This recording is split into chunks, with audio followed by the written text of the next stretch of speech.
Nothing comes cheap. That is your meaning. That's the meaning of your surname. Yes. I beg, hold on.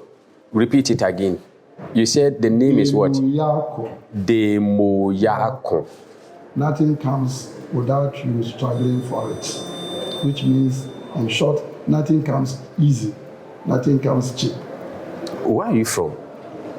I come from a village called Kwame. It's in the northern region, and then I am a Chumuru, and we are part of the Guan tribes.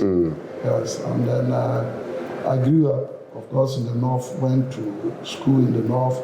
The only time I came down south was when I went to Cape Coast University, where I first graduated, and then from there I joined Foreign Affairs.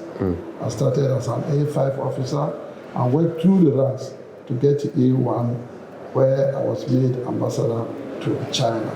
Before I became ambassador, I was deputy ambassador to China during, that is from 2002 to 2005. Oh, okay. And then before then, I was again a counselor in our embassy in China from 1989 to 1990. Because of your personal experience, you became a counselor. Yes. A counselor asking which way? Counselor in a diplomatic way.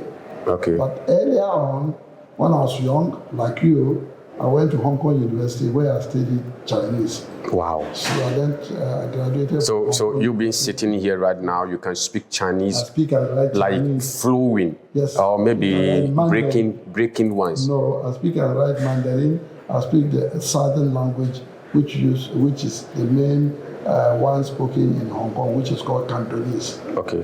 Yes. So I'm a career diplomat, and I've served in many countries. Nigeria, Zimbabwe, Liberia. I served in Pakistan. I served in UK. I was in UK for 5 years. And then China, I went to China for 3 trips. Okay. So because of that, I've got this in-depth knowledge about China. Wow. So tell us, it is alleged, I don't know, and we need a confirmation from you that you are either president or chairman for GACHIFA, is it right? Well, currently I am the chairman for Ghana-China Friendship Association, in short, GACHIFA. And I took over this just a few years ago. But GACHIFA itself has been in operation since the year 2000. It was established by our very known diplomat. He was a political ambassador, and he's one of the long-serving ambassadors we have in Ghana. He served in Cuba, in Switzerland, and then finally in China. Upon his retirement, when he got back to Ghana, before he came, he was approached by the Chinese authorities that why doesn't he establish Ghana-China Friendship Association upon his return. So he went, when he got back to Ghana, he decided to make it a reality, and indeed he did. So GACHIFA has been operating since the year 2000. This year marks our 25th anniversary. Okay. And then we are taking the opportunity to let people know about GACHIFA, our aims and objectives, and to see, understand what GACHIFA is doing for both China and that is why we are here today. Just take us through. What does the GACHIFA do? Let us know. I mean, the China-Ghana relationship. What do they do to help each other? GACHIFA, that's China-Africa Friendship Association, is an NGO, and it operates under the umbrella of NGO. We are non-governmental, and then what we do is our aims and objectives. The main one is to create friendship between Ghana and China, between the Ghanaians and Chinese. So it's basically a people-to-people organization where we want to generate friendship, because even in diplomacy and in human relations, the first thing you establish is friendship. It's only when you are two friends that you start interacting openly and smoothly together. It has been a route that the foreign service... Is it just a verbal friendship? No, the friendship has to be very close and reliable. It has to be trustworthy. So that is why we do it people to people, so that the people know each other, they understand each other, so they can do business, they can eat together, they can play together, they can study together, because... So you defend each other together when it comes to problems, hardship between these two countries? We cooperate. We cooperate in all that we do. That is when Ghana has a problem with China, we try to understand it and see how best we can advise government to solve the problem. When the Chinese also have a problem with Ghana, then we see from our research, using experiences, how best it can be handled to avoid conflict, because friends do not have conflict. So friends are always operating together very smoothly. So that has been our main objective. So you mean Gachifa directly linked with the government? Yes. Do you have any link with the government? Yes. Or a contract with the government? Because Gachifa is a private NGO. NGO, yes. Yeah, so how do you link up with government? So we don't have a contract as such, a written contract, but we have an understanding. So we have meetings on foreign affairs, we have meetings with the various foreign ministers, we call on them, we discuss how to generate the friendship, how to advance the friendship to a higher level. And then even the presidency, we are able to sometimes have a discussion with them. We write papers, we write articles, and then we appear on TV and radio to talk about the friendship. So upon all this, why is it that yet Chinese nationals in this country passing through this hardship? Because recent arrest for the 10 Chinese nationals alleged that Gold Board boss, which is Sami Jemfi, said he arrested them based on the illegal Gold Board transaction or sale. So where were Gachifa? These are all very unfortunate incidents. And then, because we are not a policing organization, so we also just get to know about these arrests. But Gachifa, we have been playing a role of prevention rather than cure. Therefore, we believe that if we educate government, we educate the various ministries, we educate the people, and we educate the Chinese themselves, then we can prevent such actions. Coming back for this particular incident, we deem it very unfortunate. And then it's not an isolated one. In recent times, there have been situations where a lot of Chinese have been arrested. But when we go to investigate into it, we realize that unfortunately it's Ghanaians that have actually dragged them into those areas to work.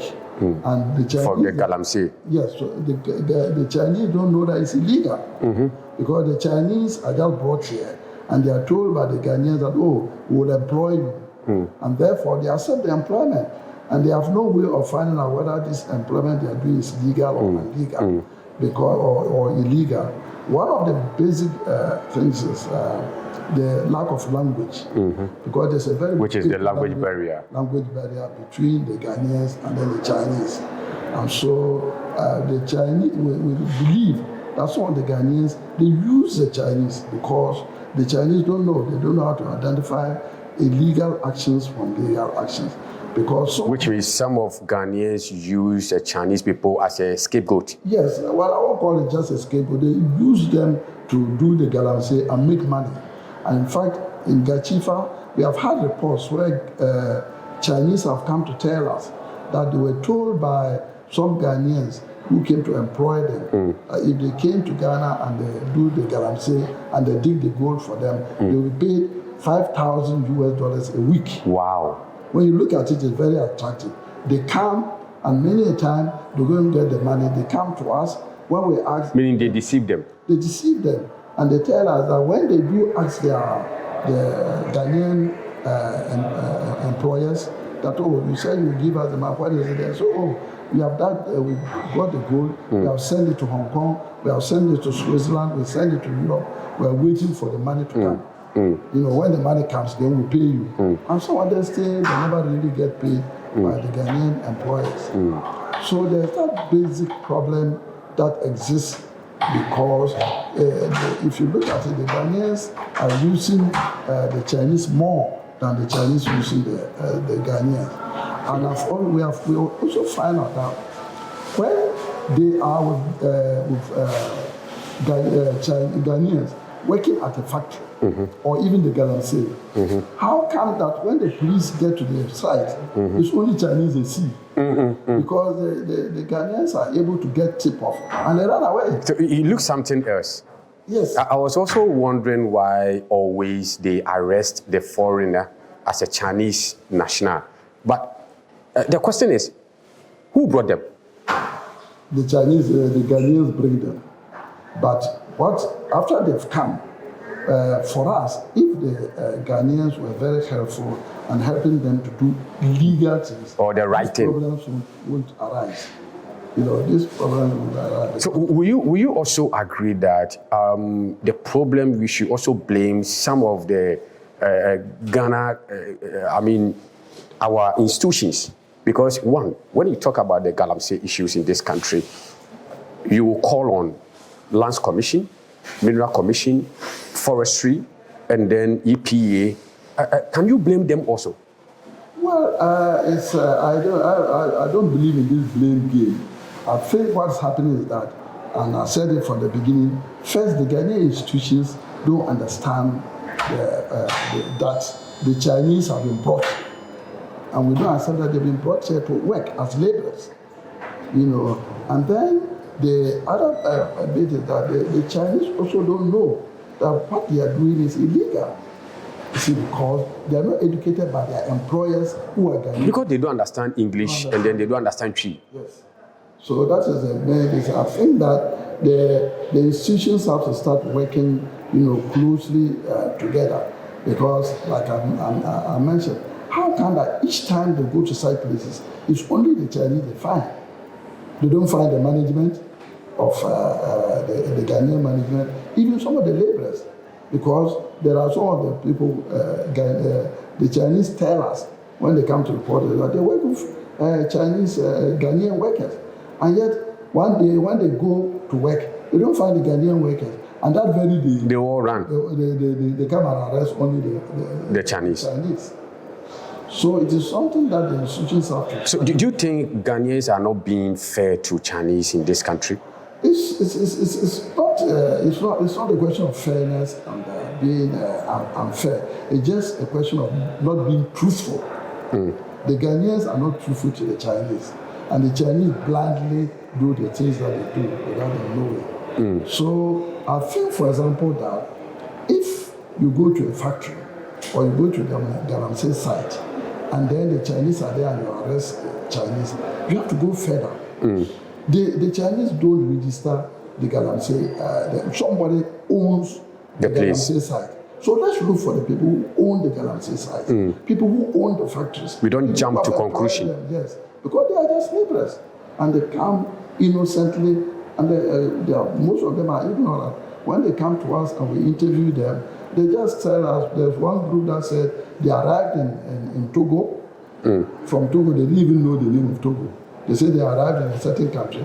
They were taken by the bus. They crossed and came into Ghana. Now they know it's Ghana.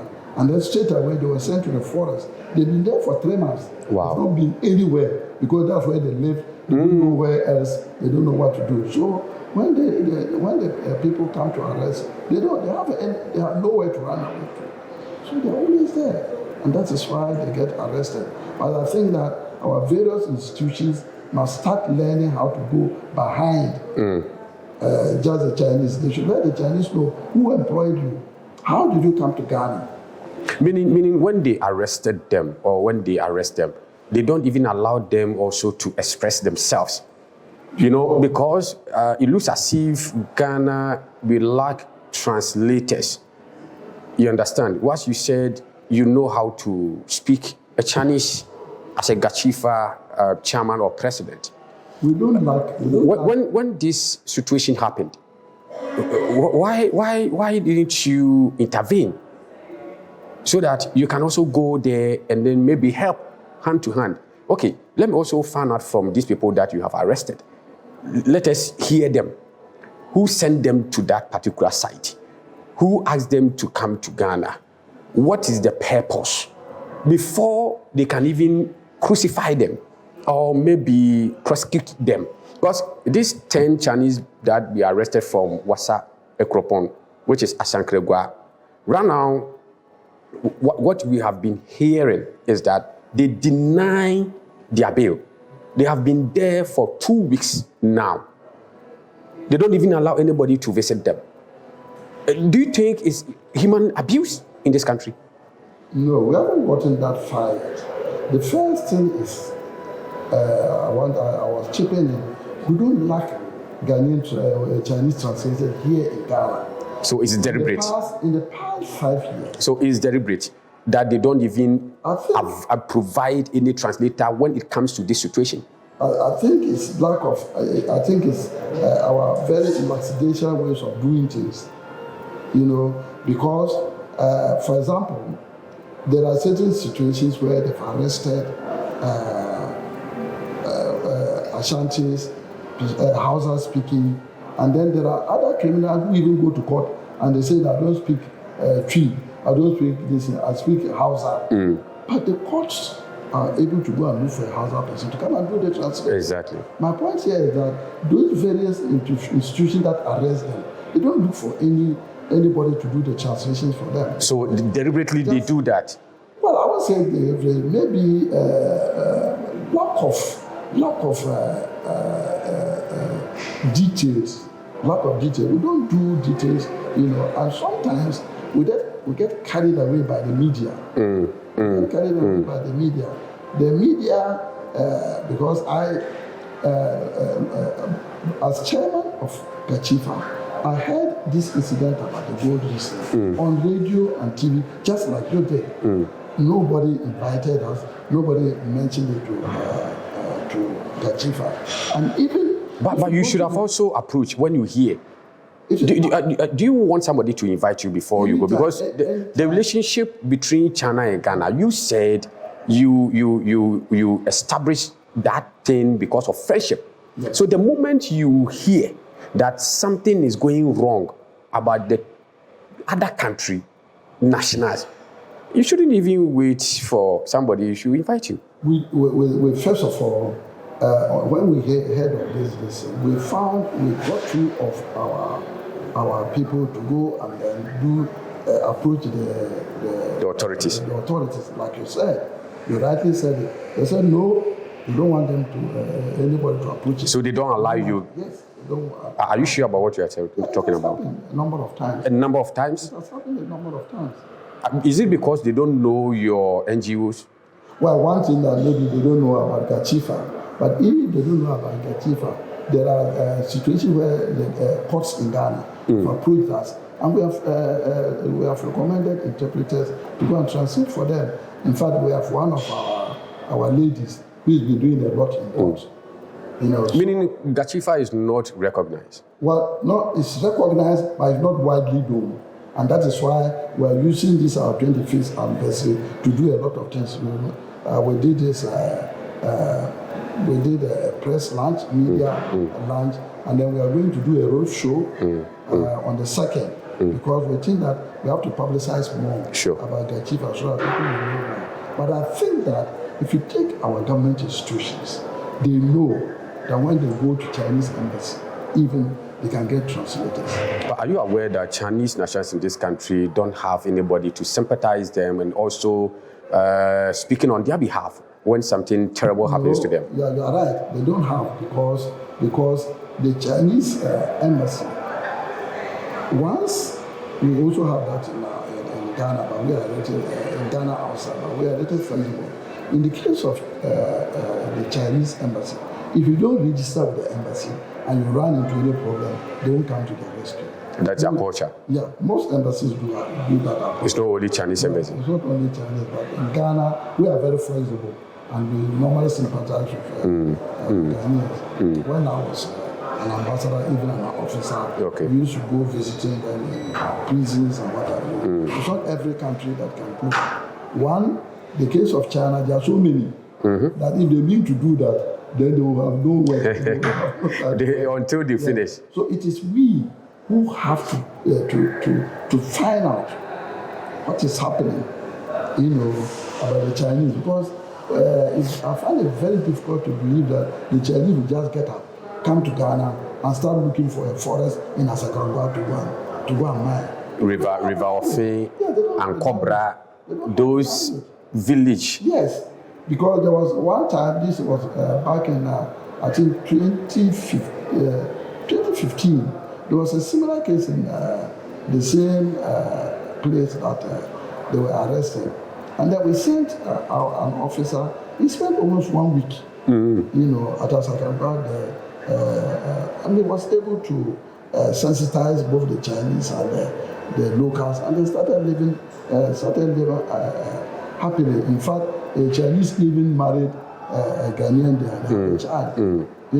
So I think that our institutions have to go a step further, and I think we have to adopt the system of preventing rather than solutions. We have to prevent the Chinese from going to those places. It is our duty to prevent them. Because the Chinese embassy has told us that if a Chinese commits a crime, please bring the Chinese formally to us, and then we'll deal with it. And they themselves, whether they will deport the person or they will punish the person, or even the country itself can even charge the person or maybe fund the person and get something to develop the country. Okay, what happens in international relations, because I've been exposed to that, when you have, let's say, your national breaking the laws of a country, you, the diplomat from the embassy, you are not given the opportunity, you are not allowed legally to go and arrest your people. You have to use the local security to do the arrest. You see, so the embassy cannot do it, the Chinese government cannot do it. So when we find them breaking, we should either send them to the embassy or report them to the Chinese government through the embassy. And then they can be punished. But if we arrest them and deport them, they can come back. And then they will come out and publicize everything. So I think that we have a lot to do, both sides. And that is why Gachifa, for example, we think that it is time that we stepped in to start. So you believe that Gachifa have waited for long? Yes, but we didn't wait for long, but we didn't understand. Now we've done the research, we know what is to be done. And then in the next few months, now after our anniversary, we intend visiting the institutions, government institutions, and have one-on-one with them. But do you think these Ghanaian institutions or Ghana institutions, are they going to accept your opinion? Because once you said previous years back, I think when you hear any story and you try to intervene, they sack your people. Yeah. So what is the difference between previous and now? The point is that the fact that they sent you away yesterday doesn't mean today and tomorrow you shouldn't go. Is it not the same Ghanaians? No, we are not going to give up. We will continue. I'm not saying give up, but is it not the same Ghanaians' attitude and behavior? Well, it's the same Ghanaian attitude, but personality also matters. Because it may not be the same person there. Sometimes when you go, because there's flexibility when it comes to legal lessons. So the ministers and other lessons, they have discretion. So we are hoping that when we start and we are doing it in full lesson, they will have discretion. So you believe our way of doing things towards these Chinese nationalists in this country can bring a problem between two countries? Well, it has brought problems before, And then that is exactly why I personally I think that we have to start doing something more vigorous to prevent such things coming. Because I think that this Galamsey thing, we are shifting the focus from the real issue, and then we are moving into arresting Chinese. arresting Chinese will not solve the problem. We should look at the solution, the problem comprehensively and find the solution, because the solution lies in the problem. But a lot of people were saying that Ghanaians know the solution, but I mean, deliberately, they don't want to do that. Well, I won't say deliberately. Probably we haven't seen the agency in it, and we don't know the repercussions, because China is now a very big country in the world. It's economically, it's now second to the US, and then its diplomatic influence is now spreading. So it is not good for us, and then currently we're doing a lot of China, and they are second largest trading partner. When it comes to financial assistance, China is almost helping this country a lot. So we have to safeguard all this, and otherwise, if we don't nip this problem in the bud and we blow it up, and it will affect this country. It will affect our relations with China. Right. And when it does affect, we will suffer. Historically, let's go back to 2013. There was this incident whereby a lot of Chinese were arrested with this same Galamsey. They were taken to the immigration. And the immigration, the yard was so small, they didn't know where to put the Chinese. So the Chinese were left outside and they were sitting down drinking their water. I think that was 2013, 2014. 2013, 2014, yeah. Let me come in. I'm not cutting you. It wasn't arrest. No. It wasn't arrest. It was detention, that detention. The Chinese people came out that what is going on, they don't like it. Yes. They really want to go to their country. Yes. But because various villages, when they decided to come out, then the area gangs, I mean, they form a team to attack them. They sometimes kill some of the Chinese people, yes, and then took their, their items, their monies, and everything. So what happened in that incident? CNN and BBC took the pictures and showed worldwide, and because of that, Chinese got embarrassed and they became decent, and they withheld some of the financial assistance that they were bringing to us for the whole year. It was only when I was posted and I went as an ambassador that I came in and started explaining to them, and then before they started releasing the money to us. So we shouldn't wait for a second round again to happen, that they will start with withholding their assistance to us. So I think that it is time for us to do some prevention and make sure that this doesn't happen. Okay, for example, we have to have meetings with the Chinese embassy, and then because, for example, this thing that happened, the gold, people that were arrested, the Chinese embassy, the first time we contacted them, they are still making an effort to contact their nationals. You see, but there are also situations where the Chinese themselves tell the Ghanaian institutions, the police, the immigration, that they don't want them to go and report them to the embassy, because they know that when the embassy knows, it will take them and send them home for the appropriate time. Because they refuse to register there. Yeah, that's one. Secondly, they know the repercussions if the embassy sends them back. Okay. So it will be very good, even if the Chinese are arrested, we should open them to the embassy, whether they like it or not, for the embassy to intervene, talk with them. So when the Chinese who are doing illegal things get to know that, hey, when I'm arrested, I'll be sent to the Chinese embassy, they will stop. They themselves will stop coming. So these are ways that I think that they can listen. But like I said, we intend putting this on paper and let government and the various institutions do know. But for now, I want to say that probably they are not aware.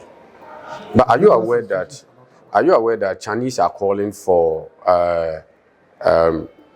regulation, like the government should regularize them, putting something in place, making sure that those who are interested for this particular so-called galamsey or mining sector should pass that way or that channel, that path, not to accept any third party or maybe facilitators or whatever, because they are the people sometimes put them into that pit. Okay, we are talking about those Chinese who are already in Ghana. Already in Ghana. And even the person who wanted to come, an investor, because those people who are doing mining, they are all investors. The point is that those who are doing galamsey are not miners.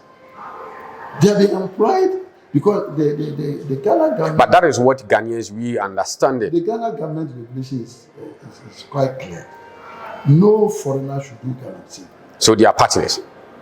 They are not, no, you can only take the foreigner to be not a partner, but to be someone like who is a financier. No, not financier. He's offering certain services to you. Okay. And then, of course, it can be financial service,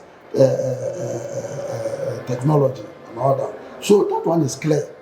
But when the Ghanaians bring the Chinese, they go and stay in Kumasi. They will go and sleep somewhere. And just leave the Chinese there. Oh, okay. But the Chinese don't know that it's wrong. But Professor, don't you think, for me, I don't know what those who are watching us also may even think. Don't you think, as a CEO for this particular site or concession, he or she has employed a Chinese worker that come and work for me? Yes. And then maybe that Chinese nationality is very well expert when it comes to that particular field. So as a CEO, I can even go and relax, fold my arms, and then maybe before I will come there, I will just come and inspect what is going on. So even if the Chinese people didn't even know what they are doing is wrong, and authorities went there to arrest them, they can't even go straight and arrest the foreigner. What I think that they should rather ask them, where is your boss? Yes. We want to see your boss. Exactly. But don't you think because of our personal interest, because they knew that Chinese have money, for them they lack language barrier, when you arrest them, quickly they will raise some money for us to take or get money from them. So even when we go there, a CEO, we knew that a CEO is there, a person who is owner is there, but we will not arrest them. We will rather arrest. I've written a report before when I was an ambassador about. With my experience, this report gets started maybe foreign affairs or anything. One way of doing this is that any galamsey site that is there should have something like a board, like Tampalas. You know, Tampalas. They should have a board. This is also something Kwesi Nkrumah's site or association. Kwesi Nkrumah or association. His registration number is this. Telephone number is this. The CEO is this. So that all the names will be there. All the names will be there. Now, when you do that, then the Chinese will tell the Chinese will be required to get an employment letter. You before you employ a Chinese man. You have to employ. Like appointment letter. If you tell the Ghanaians do that, they will stop. Sure. Most of them will stop doing this. But if we tell them, even if the government says that every galamsey site, before you operate, you must have this label. All you do is to send drones to go and take the pictures. But they won't do it. So you see. And that is why the you see, a Ghanaian language we say Omudiabro. Yes. They know the right thing, but they won't do it. Yes. So I asked one of them a question like, you said that, okay, I'm a CEO, I've got an expert who is working. And so I just go and sleep. If I am a CEO, I asked the gentleman, I said, if you're a CEO and the Chinese steal your gold, and you know them, so what will you do to them? You chase them. Exactly. I said, so when you get to the site and they are polluting the water, why don't you tell them that here you are not allowed to pollute water? Exactly. You see, so the CEO knows that when the Chinese are doing or when they be arrested as a CEO, why didn't you go there and then bail them or save them, or to say that, please, I am not doing illegal, because these are my workers. So allow them to come. This is my documents and everything. But the moment that they will arrest the Chinese people, the locals are nowhere to be found. You see, because these Chinese that gold they arrested, were they arrested sitting in the bush? They were arrested sitting in a house. Yeah, they are residents. So owner of the house, but now should also be Exactly, yes. exactly. Why do you rent your house to people who come and they're doing illegal things? Because, excuse me, God forbid, if somebody rents a house and he's slaughtering people in the house, when the police go, they will arrest the owner of the house. Yeah. You know, so this is a situation whereby the Ghanaians are complicit in it, and they are taking advantage of the Chinese. That's why I'm asking. Don't you think the politicians in this country use the Chinese as a scapegoat in this country? Anytime change of government will come, the only foreign nationals that maybe they will use them as an example to the public is Chinese. Yeah, I beg to differ about the scapegoat. They are using them. It's the same thing. No, they are using them to get the because they know that they can't even do this thing to Europeans. And we have so many foreigners in this country. Yes. Lebanese are here. Yes. Indians are here. They are doing mining. Even not the white people. Yeah. The neighboring countries, the Togolese, the Togo, Ivory Coast, Nigerians, and some of them are still involved. So why, when Chinese issues pop up, then it will become something big to the whole world for people to know? Why? What be the intention? First of all, there's the general decision. That's one of our target. There's a general bias about China. Just as we also have a bias about the Chinese, you see, and so when a Chinese does something, it's considered very bad. It's pride. When a Nigerian does something, it's considered not good. So the biases are there.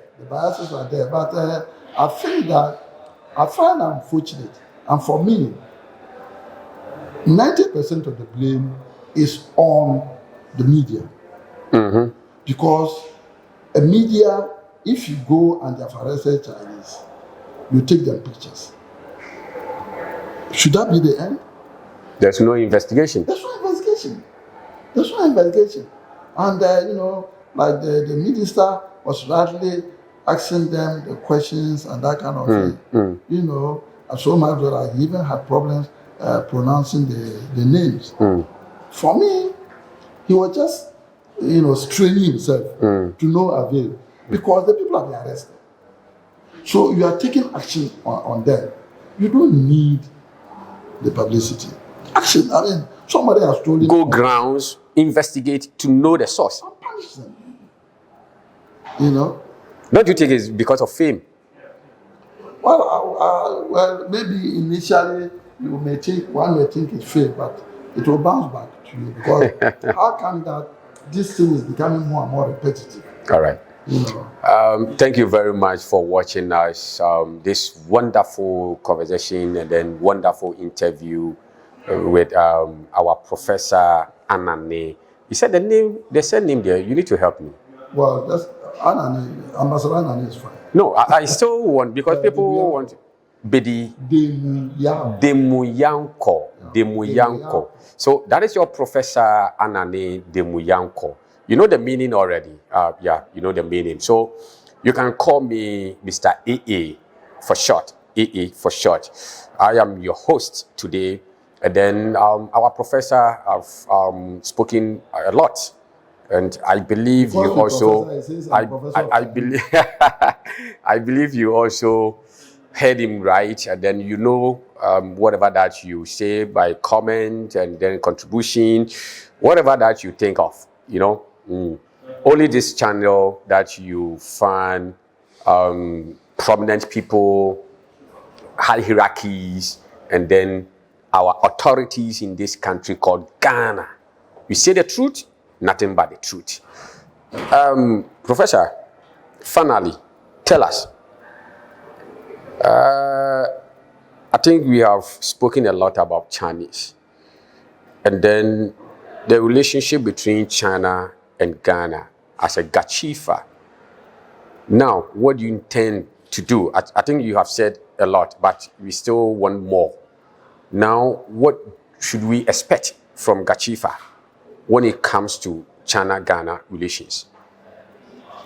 Yeah, okay. But before then, I want to say that one other thing since we're doing about Chinese reporting in this country is that we only report the negatives, but there are a lot of positives.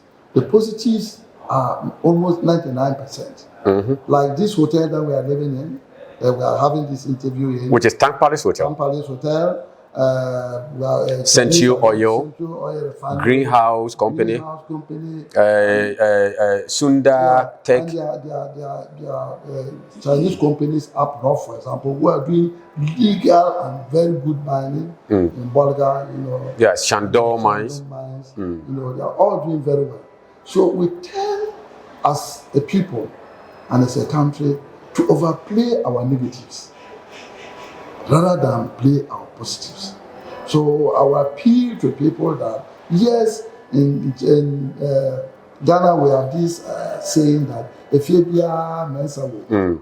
So while we are talking about Mensa, why don't we talking about Anani, Menu, Pakon, They need to be equal. They need to be equal. So let's also drum the good deeds that the Chinese are doing, because AWA, for example, Sana Sogli, all these are very recent Chinese. They are doing well in this country. Let's concentrate more on the positives than the negatives. And also, we use strangers to develop a country. The country, Well, I don't want to call them that they are foreigners. I mean, there's a lot for us to learn from China. And so that comes back to your statement. Gachifa, we have been able to determine that, look, there's a lot of things that can learn from China. And in fact, culturally, Chinese culture is closer to Ghanaian culture than that of the European.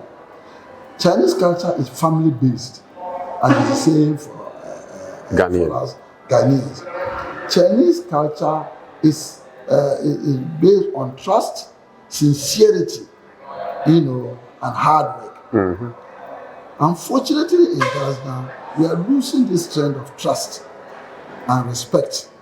So much so that we are losing the respect that we have for our elders, for our bosses, even for our sometimes our friends, And so we have to revisit the Ghanaian culture of, respect, trust, and then diligence in whatever that we do. The reputation that we have. Reputation, yes, that we do. We have to check that our reputation. The Chinese have a word where they say loss of face. Loss of face is not just embarrassment. It's more than that, because in China, somebody can commit suicide just because he's lost face. Because in Ghana, we don't seem to care. We have this adulterism attitude. I think we have to go back to what our great-grandfathers were doing, that you care about the family, you care about your name. We have to go back to those values. Right. But so there's a lot we can learn from Chinese in terms of the values. I give, for example, I was in China when China started the opening up. And when you look at the system, the way they did it, it was very simple. They depended a lot on foreigners, Americans, British, Singapore, Malaysians, to develop the Japanese. And all they did was that they had what's our equivalent of free zone. So they would just get a place, allocate it to foreigners, come and set up your factory, produce, let's say, shirts. In 5 years' time, you abandon your equipment and go. So no foreigner could come and open a factory by himself. You have to team up with a local. So you can bring your director, deputy director, accountant, your logistics and everything. But then all the deputies have to be local. And then you go into a contract And it's a 5-year contract. You produce your shares duty-free when you are bringing your equipment free of duty. But after 3 years or 5 years, you leave them and go. Wow. So that was a way that they did. And the Chinese were very smart. When you come, let's say you say you are going to produce motorbikes, you become of your engineer, your technical man, your accountant, and whatever. The Chinese will tell you that the deputy engineer must be a local. Chinese. Then the cleaners, some of them are engineers. So in the night, when the European distance are sleeping, the engineer is there copying the machine. Wow. Because he's From a cleaner. Yes. So in the night, they are taking pictures and copying. So your strategics and everything, they will copy it. So in about a year or two, they will have gone to establish the same machine far away from where yours is. Start producing the things, and right now they're made in Hong Kong. At the time, Hong Kong was still under the Chinese. So can you identify them as a thief? No. So they were copying. Why don't you seek a permission before you go and download those things? No, the Chinese, Confucius doesn't believe in monopoly. And so up to now, the Chinese haven't signed the copyright, the UN copyright. The Chinese have not signed because their philosophy is that one person should not be given a monopoly of knowledge. That God has created all of us. And they use we have different mindsets. They use the hand to say that the hand has 5 fingers. Each of them has got a duty. Okay, and they work together. So if let's say the thumb is faulty, you don't go and cut away the thumb. Okay. Because you have problems. The other one can support. Exactly. So we've all in the world have been created. Some are intelligent to be diplomats, like you talk of me. Some are doctors and whatever. So they shouldn't have a monopoly. So there might be sharing of knowledge together. Yes. So why is it that when you invent something, I cannot copy it? God gave you that knowledge, and so I can copy it and improve on it. You know. So they haven't signed a copyright. So I don't believe that it's not. They don't say it's stealing. You know, they don't call it stealing. So they allow you to express yourself. Yeah, because it's nature that I giving it to you. Why should we? Why shouldn't I learn from you? Yeah. Because nature gave it to you. I'm also the child of God. You are the child of God. The example is like a basketball. But Ghana, we always want to be yes, Abasa, yes, Abasa. Because of that, I can play basketball. I'm very short. I can play football. Can't we? Yeah, we can collaborate. You know, so that's how the Chinese look at it, and I think that is something that we can also adopt if we think that we must ask permission before. But even if we don't have to ask the permission, after 4 years, 3 years, they should pack and go back. And then the machine becomes... Wow. So in conclusion, meaning Ghanaians should be careful about Chinese nationals? I think, I don't want to use the word careful. If you're careful, bring some fear between the two. No. And the visitor comes to your house. You let the visitor board down. You listen to his Amandie and you decide to receive the visitor or not. If the visitor comes and he says that, oh, I'm a farmer, I can farm, that is why I hear that you have fertile ground, that is why I'm coming. So, oh, you're welcome. Okay, tomorrow I'm going to give you a yard to farm. So you send the fellow to let him be farming, and then you see whether he's able to farm. If or not. Able to farm, you take it, hey, I've seen that. Give me my destiny, go back. So we should receive them. You know, we have to receive them, see whether they are good or not. Because by all means, if you bring Chinese, out of 100 of them, about 5 will be bad. So look for the 5 and send them away and keep the rest. The rest. So we should receive them, not out of fear, but we should receive them, study them. After all, that's exactly what we did to the Europeans when they were coming. So I don't think that they should not care about them. When they come, receive them, know their this. It's only when you receive them that you know their tricks. Yeah, exactly. And then you also counteract them. All right. But when they just come and we don't bother to learn from them. So we should it will be a problem. Yes. To be a problem. Also let them learn from us. Some of them, I think I learned that they are learning tree from us. Yeah. They are really... All right. I think we'll end up here. My name is Mr. AA for short. Today, our guest is Professor Anane. I prefer the ambassador. Ambassador Anane, yes. that is his title. Yeah. Ambassador Anane. Yeah, he was a former ambassador to China from 2014-2017. In fact, he has done a lot, and he is continuing to doing that. And we pray for him that he should just try his possible best to make sure they will merge the two countries, understanding the relationship, because since 5th July 1960 was when China-Ghana signed a bond as a relationship. You understand? So we don't want any little thing to separate or destroy this amazing relationship. We love China. We love Ghana. God bless you for watching us.